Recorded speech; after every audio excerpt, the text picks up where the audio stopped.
She whispered it like a secret meant to burn. "Don't cry now," my wife said, smiling at the judge. "You'll need those tears when I take the house." Her lover, my old friend, once my best man, grinned. And the car. Her mother leaned closer, perfume thick enough to choke. And your pride. The courtroom air felt like acid. The judge adjusted his glasses, opened the envelope I'd placed on his desk, and read the contents silently. Then he laughed. Not a polite chuckle, a real, full laugh that filled the entire room. My wife blinked. "What's funny?" The judge only said, "Karma, daughter." And I finally let myself exhale. 2 years ago, I would have sworn she loved me. We'd built everything together: business, home, life. She was my anchor in storms, or so I thought. I should have noticed when her eyes stopped following me when I spoke, when her phone never left her palm, when she started late meetings and weekend conferences. But love blinds in ways logic can't correct. You tell yourself, she's just tired, she's stressed, we're fine. Until the night I found the hotel receipt. Her name, his name, 1 room, 2 nights. I didn't confront her, not then. I just sat in the dark living room while she slept upstairs.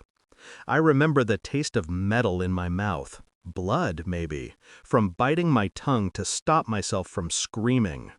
That night, I decided 2 things. I would not break, and she would not win. For months, I played the fool she believed I was. I smiled through breakfasts. I kissed her cheek. I let her think she was in control. Meanwhile, I began my quiet war. First, I started recording.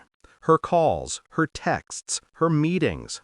She used my company phone for her private life. Mistake number 1. Then I met a forensic accountant, a friend from university. He traced the company funds she'd been borrowing for her lover's new venture. Mistake number 2. I hired a private investigator, not for proof, I already had it, but for detail, dates, locations, conversations. Every betrayal deserves documentation. All the while, she was preparing for divorce. I knew before she did that she'd filed. Her lawyer sent me papers she thought would destroy me. Claims of emotional neglect, financial abuse. Fabricated beautifully. I smiled as I signed the acknowledgement of service. Let her believe she was winning, because I'd already built my masterpiece. I moved company assets 3 months prior, legally, quietly, to a trust in my sister's name. Filed ownership changes, paid taxes early. On paper, I looked broke. I transferred the house title too, but left just enough trace to make it seem unintentional. I wanted her to think she could still take it. When she gloated about owning everything soon, I listened. Every word was another nail in her own coffin. The day of the hearing came.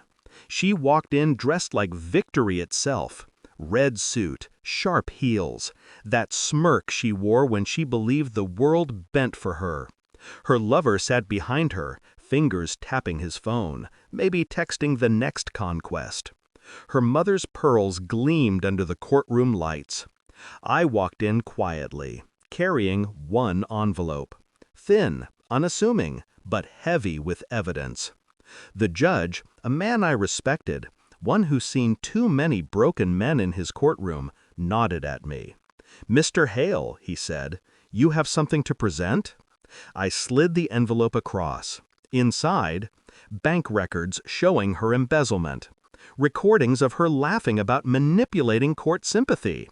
Private investigator reports. Screenshots of her messages boasting about how she'd bury me. The judge read, slowly, carefully.